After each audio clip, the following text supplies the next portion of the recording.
We partnered with Rice because they are the leaders in advanced materials research. Together, we have designed a dual initiative program that Rice refers to as thrusts. Thrust 1 focuses on the development of new hydrometallurgical processing methods for antimony, while Thrust 2 focuses on the role of antimony in next-generation energy storage. This framework links our Mojave resource directly to downstream US needs. The United States has no operating antimony mines and no domestic processing capacity. Almost all mining and refining is controlled by China, using traditional pyrometallurgical smelting that is energy intensive and environmentally damaging. Through Rice, we are advancing hydrometallurgy, a cleaner, more selected and scalable alternative. The goal is to build US-controlled processing capability and reduce dependence on offshore supply. Pyrometallurgy relies on high temperature smelting, which produces significant emissions and can result in the loss of valuable metals in the slag. It also produces sulphur dioxide, which can lead to acid rain, further damaging the environment. Hydrometallurgy, by contrast, uses solution-based chemistry at much lower temperatures.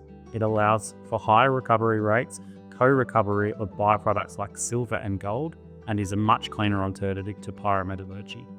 Rice is helping refine these techniques so Mojave's antimony feedstock can be processed domestically and more sustainably. Mojave has the potential to produce high-grade antimony feedstock, and through our collaboration with Rice, that feedstock can be directly linked to new US hydrometallurgical processing. That creates a pathway for vertical integration, where we are not just discovering resources, but also enabling domestic refining capacity. This reduces project risk, aligns Mojave with US research and funding programs, and positions the project as a strategic asset well before production. Lithium-ion technology dominates the battery market today, but it faces real shortcomings. They can overheat, they rely on cobalt and nickel supply chains that are processed almost entirely overseas, and they are not well suited for long-duration grid storage. Antimony provides a pathway to overcome these weaknesses. It can serve as a cathode in liquid metal batteries and as an alloying anode in sodium and lithium systems, both of which deliver safer, longer-lasting, and more resilient storage. Ultimately, we see antimony as a key component in advancing energy storage technology, particularly in the US. In liquid metal batteries, antimony is used as the cathode. These systems are ideal for grid-scale storage because they are stable and can cycle for decades. In sodium and lithium-ion systems, antimony can form high-capacity alloying anodes, which improve performance and stability. In both roles, antimony helps overcome the safety and supply chain weaknesses of today's lithium-ion technology. At Locksley, we feel it's important to develop technology that can be applied across multiple battery chemistries, ensuring it is future-proofed whilst also strengthening its commercial value. The two workstream thrusts are linked. To create US energy storage solutions, you first need to secure US processing.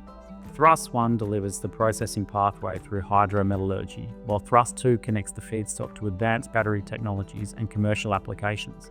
Together, they create a closed loop that runs from resource discovery to downstream innovation, all within the United States. Both antimony and rare earths are on the US Critical Minerals list. Policy is pushing hard to build secure supply chains that reduce reliance on China. Traditionally, pyrometallurgy is not aligned with clean energy goals, so we see the potential for strong government interest in hydrometallurgy. At the same time, the Department of Energy is funding long-duration storage solutions. Our collaboration with Rice sits directly at the intersection of these priorities. If successful, Mojave could supply not just antimony and rare earth concentrates, but feed those directly into processing pathways and energy storage technologies developed through Locksley's collaboration with Rice. That means creating value well beyond exploration. It positions us as a domestic partner for defence, renewable energy and industry, fully aligned with federal policy. In summary, the commercial impact could be transformational for Locksley and our shareholders. Traditionally, explorers focus solely on defining resources and advancing exploration. At Locksley, we are taking a dual thrust approach that integrates exploration with processing research and energy storage innovation. We aim to create a value by addressing both upstream and downstream challenges. That makes Locksley more than an exploration company. It positions us as an early contributor to securing a vertically integrated domestic supply of both antimony and rare earth, which are critical to the US.